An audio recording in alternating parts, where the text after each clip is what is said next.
We were 3x as successful as the best dyslexic college for less than 1% of the cost. So that's how I got started. Now, I've also, unlike most researchers, I actually went to business school, completed the entrepreneurship concentration at Rensselaer Polytech Institute, and now I help business owners partially applying what I've learned to help dyslexics succeed in how to do things. For example, picking out what they really want to do and how to go and acquire customers. And that's what I want to kind of go over today. Yeah.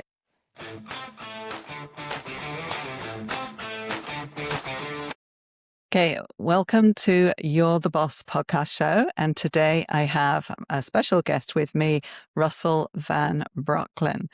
And Russell is a New York State Senate funded dyslexia researcher, and he's shifting daily reading frustrations into confident academic wins for students facing dyslexia. And today we're going to talk about how his research can also impact business. Welcome, Russell. Thanks for having me. You're welcome. So just explain in your own words who you are, what you do exactly, what you've been doing. Well, basically, just so everybody knows how I got started in this is the last thing I was supposed to be doing. I did the New York State Assembly internship because I wanted to know how laws were made in the late 90s. When Hmm. I was finishing up college, they gave me extraordinary accommodations, which the political science department of the State University of New York Senate at Buffalo didn't like. Hmm. Remember, the state gave me these. So instead of the 15 credits of A minus, I got 15 credits of F. Yes, they flunked me because of the accommodations the state government gave me themselves.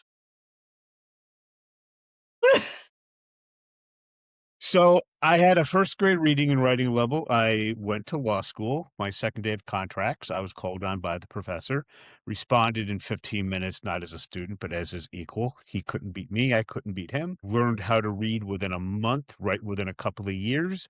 Went back to the New York State Senate after years of working with them. I got funded to take a bunch of highly motivated, intelligent high school juniors and seniors at the Averill Park Central School District right outside of Albany, New York, our Hmm. state capital. Hmm. They went from reading and writing at the middle school level, then one class period a day for the school year. Then they scored in the average of entering graduate students. They all went on to college. They all graduated, GPAs of 2.5 to 3.6. The cost to New York State taxpayers of under $900 a student. We were 3x as successful as the best dyslexic college for less than 1% of the cost. So that's how I got started. Now, I've also, unlike most researchers, I actually went to business school, completed the entrepreneurship concentration at Rensselaer Polytech Institute, and now I help business owners partially applying what I've learned to help dyslexics succeed in how to do things. For example, picking out what they really want to do and how to go and acquire customers. And that's what I want to kind of go over today. Yeah. Yeah. Okay. So we'll touch on that in a minute, but just to clear up any misconceptions, like common misconceptions about what is dyslexia. Maybe you can talk about that for a while, so Sure. people understand what we're dealing with. Sure. So this is the top book on dyslexia. Yeah. It's called Overcoming Overcoming dyslexia. Dyslexia by Sally Okay. Shaywitz from Yale. Right. All right. And that's dyslexia. Okay. So do you see how the back part of the normal brain has this massive neural activity, Huh? but Yep. the back part of the dyslexic brain has next to nothing? Right. But the front part of the dyslexic brain is about 2.5 times overactive. Right.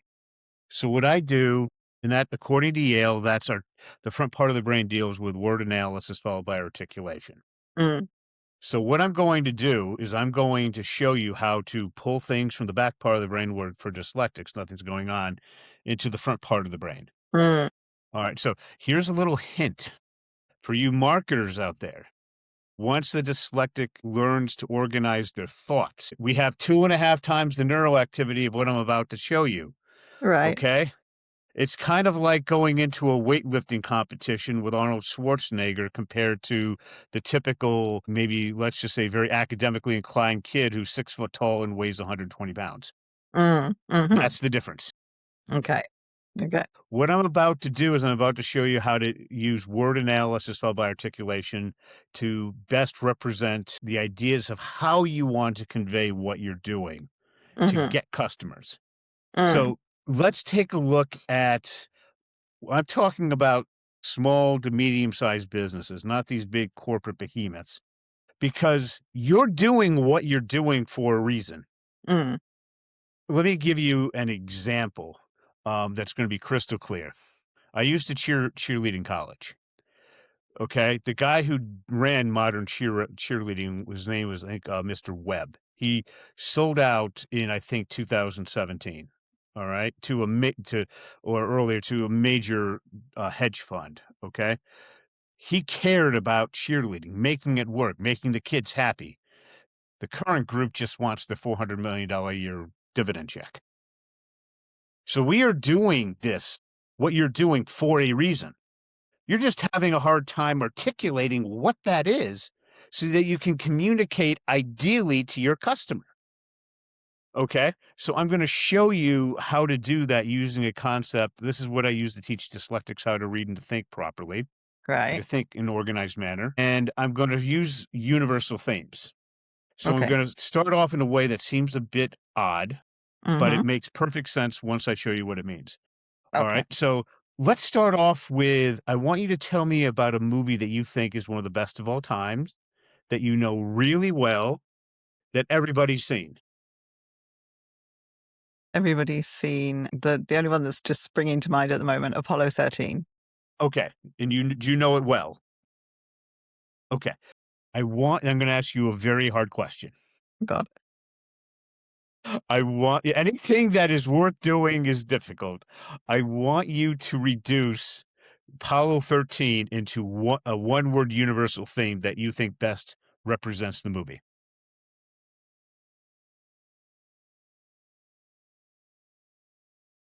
One word, One word. triumph. Triumph. Okay.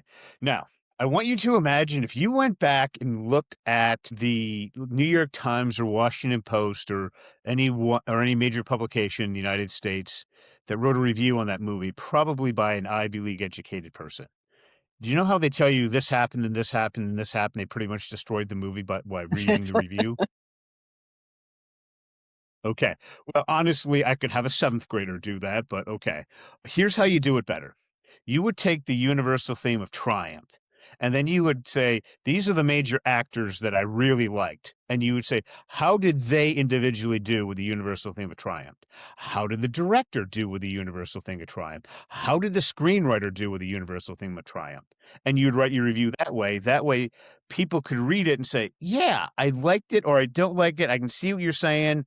They can go to see the movie. You told them what's going on, but you didn't ruin it from them. Here's the problem with the universal theme of triumph. It is still kind of a blunt word because it's so vague. It's not Mm, laser focused. It's mm, broad. mm, So when you try to use it as a lens to discuss how those individuals did with the universal themes, you can only do things in the broadest sense of the word. mhm. Okay? Yeah, not going to work. Now, so that gives us to when we move over to the general process that I want to discuss. I'm going to base this on, I want you to imagine for a second, we're back in school and we're writing about a standard Shakespearean play. In a standard Shakespearean play, you have a hero. Hero wants to do something that is associated with one or more universal themes. Mhm. Then that you have an ultimate villain, a person, a concept, or a combination thereof that tries to prevent the hero from accomplishing their goals. They have conflict that builds between the first and second act and climaxes in the third act towards resolution. Sound familiar? We need to simplify that for marketing. So, how we're going to do that is let's take an actual business that you're familiar with. Let's change the name to protect people's privacy. What's the business? What's the person running it? Make up a name.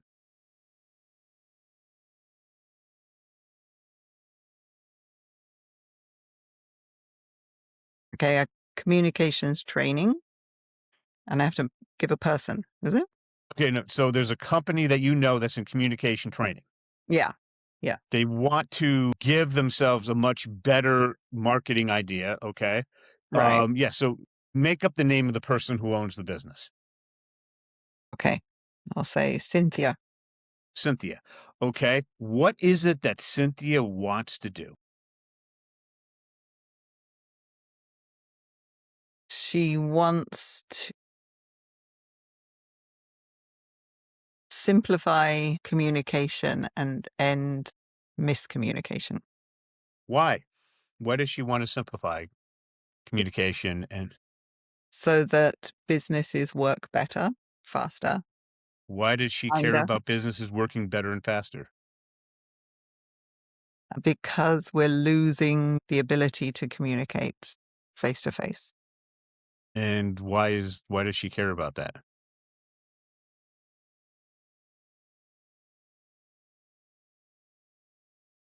This is hard. Why does she care Yes, about this that? is hard. Does she care about businesses face to face? Because that's the root of all communication is talking to people so they Okay. understand. And how does she plan? What's her secret sauce? How does she plan on doing this? Through training and getting people to understand how they first communicate with themselves and then how they communicate with others and how different people communicate differently. And how is she going to do that specifically that's better than what's out there now? Mm. Through getting people to understand themselves and others. Okay. So do you see what I'm doing? I'm Mm, asking you a question, then I'm asking why. mm, And then I take your answer, I make another why question, and then I run it again through and I create another how question. mm.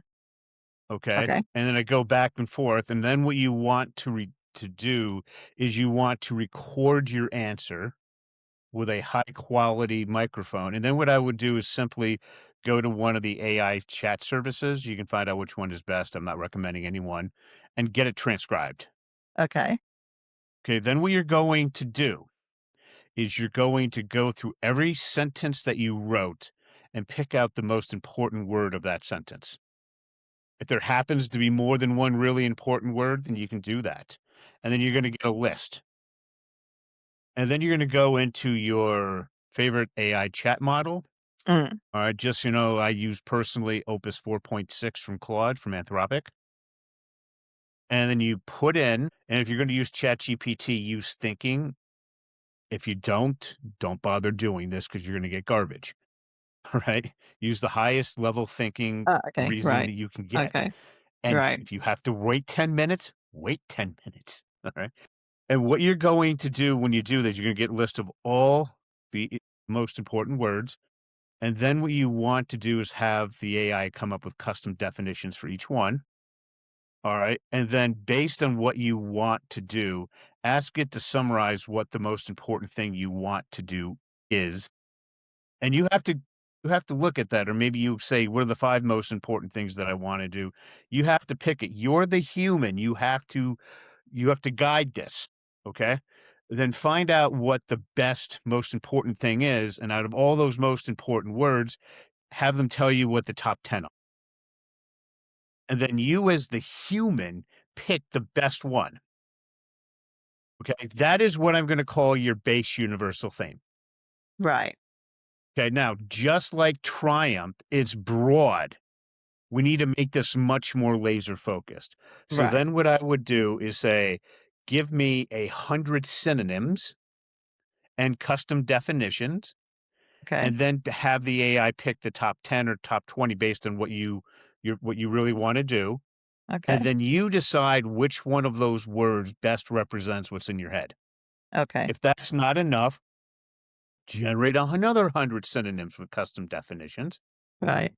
and do it again until you have a word that really represents what's in your head Mm, and that you think also represents what you're trying to do. It's just going to right. feel right. You're Okay. going to have a native sense on this. You might give a little bit on the definition. You get a word that sounds a bit better. You have to balance that out. AI can't do that for you. It's just Mm, making mm. the grunt work a lot easier. Yeah. That is going to be your universal theme. So unlike Triumph, Mm-hmm. okay, we Mm, are now have one that's much better fitting what's in our head. mm, We can now be laser focused on picking up what is normally for more advanced if I try to say what's trying to get in your way, but we're doing marketing messages, not strategic planning right now. That's your universal thing. So we got our hero, which is you. And now what we're trying to do, this represents our universal theme. With that, I would say I would take that, put it into a basic sentence, and then I would say, how can we best accomplish this? Give me three really good reasons. Okay. I would go back to the artificial intelligence and say, this is what I want to do. This is the universal theme. I want to express this. How can I do this? Give me three good reasons or three good areas that I can go into. okay. What you can then do is then use that anytime you're trying to say you want to do a message. So let's say we're going to do a Facebook post. This is what I'm really trying to communicate. How can I use this to communicate my message? Maybe what you're going to want to do is look at the other questions: who, what, when, where, how, why. Mm-hmm. Take one of those, take all those questions, say, how can I use this universal theme to answer this question? Mm, Okay. okay. Have the AI generate a bunch of ideas and then run it through and say, which one of these will probably best work with my avatar? So, what you're going to want to do is to create an avatar of your ideal customer. Mine is 29,000 words. Wow. Okay. Yes. There's a whole method on creating an avatar I can walk you through, but it's a little Okay. longer for this podcast. I would then I'll have take you on those again. ideas and say, which one of these would best resonate with my avatar? Right. And then I would have it create like 5 or 10 drafts. Which one Mm-hmm. of these would work better? Can we use combinations of there? I use the AI to help filter that stuff out. And then finally, you can't just focus on the AI. As the human, have to make the final judgment. Right. Okay. But that's Yeah. how you start generating ideas. And this is Nice. for the owner. This is how you want to express what you're doing. Right. Okay. Yeah. Like Dwight Gooden of the Mets is now as a pitching coach. He Mm-hmm. wants to do it a certain way. This is why he's doing this, because he wants to take his tremendous skill and convey it down to future generations. You are doing this for a reason. You want to help your customers out. The Mm, Fortune 500 company are doing this for a paycheck. mm, And you can absolutely understand that customers know the difference. right. Yeah. Yeah. Really important. Yes. I love it. I love it. So I think we'll have to have you back again for the avatar work, I think, because Well, that's another let me important just part of kind of marketing. Know your customer, right? yeah, let me just kind of touch on, like, what I did with mine. I used Kimberly. She's a mother that I met, at the end of 2024, and in 8.5 months, me working with her half an hour a week and her working with her son Reed an hour and a half a week. She took his reading skill from the 11th percentile to the 64th, his writing from the 4th percentile to the 65th. He's now in normal school, getting good grades. Okay, so she was my ideal customer. I sent her 30 questions, which she answered. Okay, and then you need a heavy duty model. Just so people know, for businesses, it's Anthropic's Claude, currently Opus 4.6. Okay. 85% of their customers are businesses. We're not talking, you can't make videos for three-legged cats. It's a strictly boring chat conversation. Right. So what I do there is I take that information and I say, give me a composite of who Kimberly is. And then I tell it, please give me your thoughts. Okay. Tell me your thoughts on how we can improve this. After that, the key thing is I tell Opus 4.6 is we need to see if you're right by doing a deep research report. So I turn the research mode on and I limit it to about 4,000 words. And I'll say, go ahead and design a deep research report to see if what you said, because I said, tell me what you think in an exhaustive narrative. The key word there is an exhaustive narrative. And then I run it, and it'll come up with a report. And then from there, I would say, okay, I need to create a, I need to create an avatar based on that report. Tell me exactly what should be in the prompt in an exhaustive narrative. Okay. And then not the prompt itself, but what should be in the prompt, including the best prompt writing practices. Uh-huh. So it writes that out in thousands of words. Then I tell it to go ahead and to create a prompt that's at least 2,000 words, probably more. The key thing is at least 2,000 words and probably more based on this, and then execute it. And then it goes ahead and executes it, and it creates the avatar. Okay. And then from there, there's ways of cleaning it up, but that'll get you started on getting an avatar. And what that does is you run everything through that. Okay. Okay. And it comes back. It's not going to give you perfect answers, but it'll get you much closer. And more importantly, it'll keep you from doing something really not smart. I Okay. had all these ideas I wanted to try, and I ran it through the avatar, and a bunch of them came back not smart because. Okay. Love it. I love it. I love it. So I think people can, watch this again. I think one run through is not enough. You have to go and watch it again, I think, to get all of those details. I think stop the video, do the instructions there. And I'd love to hear what people actually come up with this. It would be absolutely wonderful. So Russell, thank you so much for your insight and all the work that you're doing and helping these kids as well. It's just is amazing. You're making a difference, that's for sure. Well, With thanks. Yeah, I think you are. So thank you so much for being on. And where can we send people to find out more about you and your work? Best thing to do is just visit me at dyslexiaclasses.com.